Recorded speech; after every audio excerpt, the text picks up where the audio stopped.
I went to Parliament this morning with the idea of putting what I have said or what I feel on the floor of the House. 4 ministers have raised allegations against me in Parliament House. It is my right to be allowed to speak on the floor of the House.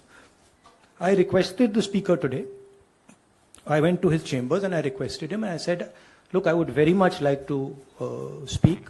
I told him that people from the BJP have made allegations against me, and as a member of Parliament, it is my right to speak. He was non-committal. In his way, he smiled. But I'm hopeful that I will be allowed to speak tomorrow. What is going on here? This story started the day I gave my speech in Parliament about Mr. Adani. And I asked some fundamental questions to the Prime Minister about his relationship with the businessman, about how Mr. Adani has been given pretty much the entire India-Israel defense relationship, how he's been given the Bombay airport, other airports, how rules have been changed to allow him to be given these things. What happened in Australia between the Prime Minister, Mr. Adani, and the Chairman of the State Bank, and one of the Chief Ministers of one of the states in Australia. That's a picture that is visible to everybody. Why is the Prime Minister of India sitting with the State Bank Chairman and Mr. Adani and an Australian leader? What is he discussing? And why, after that discussion, is almost $1 billion pledged by the State Bank to Mr. Adani?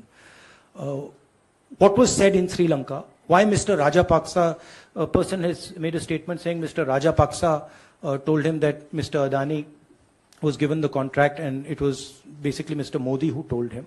The same in Bangladesh. So these are relevant questions.